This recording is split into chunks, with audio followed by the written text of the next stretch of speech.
আল্লাহ তাআলা কিয়ামতের দিন সাইয়েদনা নূহ আলাইহিস সালামকে বলবেন, নূহ তুমি কি দাওয়াত পৌঁছিয়েছো তোমার উম্মতের কাছে?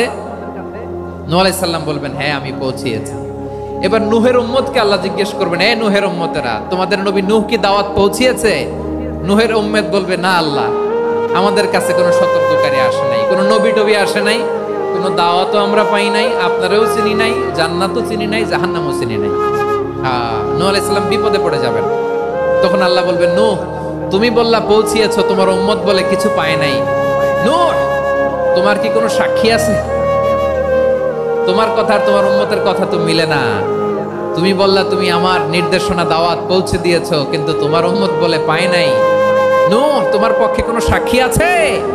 নূহ আলাইহিস সালাম বলবেন, আছে। কে? উম্মতে মুহাম্মাদি। তখন আমরা বলবো, আল্লাহ, আল্লাহর নবী নূহ আলাইহিস সালাম তিনি আপনি যা যা বলেছেন ঠিক তা তার উম্মতের কাছে পৌঁছে দিয়েছে।